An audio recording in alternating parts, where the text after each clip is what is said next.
राष्ट्रीय गीत वंदे मातरम पूरे देश में नई ऊर्जा और राष्ट्र भावनाओं के साथ गूंज रहा है। राष्ट्र की नव चेतना का यह गीत, जिसने आजादी के आंदोलन में हर भारतीय के हृदय में जोश भर दिया था, अपनी रचना के 150 वर्ष पूरे कर चुका है। बंकिम चंद्र चट्टोपाध्याय द्वारा रचित वंदे मातरम केवल एक गीत नहीं, बल्कि भारत माता के प्रति प्रेम, समर्पण और सांस्कृतिक एकता का प्रतीक है। देश भर में इस अवसर को एक उत्सव के रूप में मनाया जा रहा है। सरकारी कार्यालयों से लेकर शैक्षणिक संस्थाओं तक हर जगह वंदे मातरम की गूंज सुनाई दे रही है। इस आयोजन का उद्देश्य है कि आने वाली पीढ़ियां भी इस गीत के माध्यम से राष्ट्रभक्ति की उस भावना को महसूस करें जिसने भारत को स्वतंत्रता की राह दिखाई थी। लोगों को इसका एक अंश तो जरूर याद है, लेकिन अब पूरा गीत गाने की प्रेरणा दी जा रही है ताकि बंकिम चंद्र जी के शब्दों में समाई संस्कृति, सनातन भाव और देशभक्ति का संदेश हर नागरिक तक पहुंच सके। राष्ट्रीय गीत वंदे मातरम की 150वीं वर्षगांठ स्मरण उत्सव नगर निगम प्रांगण में समारोह पूर्वक मनाया जा रहा है, जहां सभी जनप्रतिनिधियों और नगर निगम के अधिकारियों और कर्मचारियों ने राष्ट्रीय गीत वंदे मातरम का सस्वर गायन किया। हर कार्यक्रम की शुरुआत राष्ट्रीय गीत से और समापन राष्ट्रगान से किया जाता है। यह परंपरा हमारे सम्मान और आदर की पहचान है।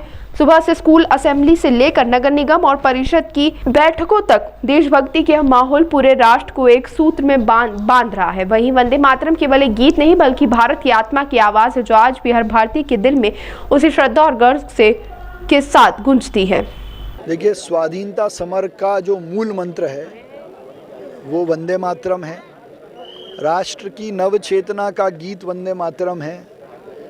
देश के नागरिकों में नागरिकता का भाव, भारत माता के प्रति प्रेम भरने का मंत्र वंदे मातरम है। और इस गीत के रचना के 150 वर्ष पूर्ण होने पर देश भर में इसको उत्सव के रूप में मनाया जा रहा है। इसको स्मरण करके आने वाली पीढ़ी में भी इसका संदेश जाए, इसलिए देश भर में अलग अलग संस्थाओं में, शासकीय कार्यालयों में इसको पूर्ण रूप से गाने का, वंदे मातरम का एक पैराग्राफ तो लगभग देश के हर नागरिक को याद है, हमारा राष्ट्रीय गीत भी है।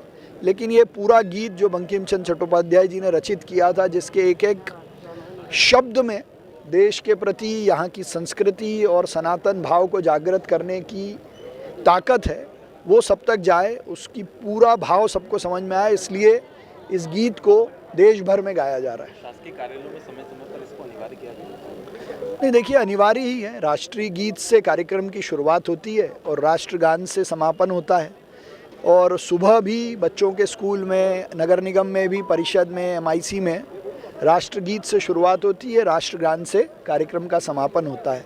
तो वैसे भी गीत और गान दोनों ही बहुत सम्मान और आदर का विषय हैं, जो आने वाली पीढ़ी में ऐसे ही जाता रहे। पैचवर्क को लेकर क्या स्थिति?